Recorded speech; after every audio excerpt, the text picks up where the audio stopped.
Hello everyone, আমি আলিশা। তো শীতকালে বাড়ির ছাদে এরকমভাবে ফ্যামিলি পিকনিক করতে কার কার ভালো লাগে? আমাদের তো দারুণ লাগে।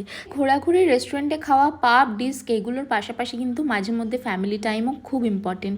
দেখতেই পাচ্ছ এখানে দুষ্টাই ওর একটা ফ্রেন্ডকে নিয়ে এসছে।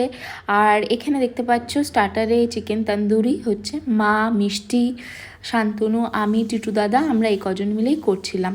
যা যা মেনু এখানে দেখছো প্রত্যেকটারই রেসিপি চ্যানেলে অলরেডি দেওয়া আছে, তোমরা চাইলে গিয়ে চেক আউট করে আসতে পারো। তো প্রথমে দেখতেই পাচ্ছ এখানে চিকেন তন্দুরি খাওয়া হচ্ছে, এরপরে প্রন তন্দুরি কিন্তু বানানো হচ্ছিল, যেটা দেখতে যতটা ভয়ঙ্কর লাগছে খেতে কিন্তু ঠিক ততটাই অসম হয়েছিল। শান্তনু কিন্তু রান্না করতে খুব ভালোবাসে, স্পেশালি এই সমস্ত জিনিসপত্র। ঘরোয়া খাওয়ার খুব একটা পছন্দ করেন না সে। তো যাই হোক, এরপরে আমরা কষা মাংস রান্না করলাম, স্যালাড তো ছিলই, এরপরে এটা মায়ের হাতের তৈরি বাসন্তী পোলাও। তো এইভাবেই আমাদের পিকনিকটা কাটলো। কেমন লাগলো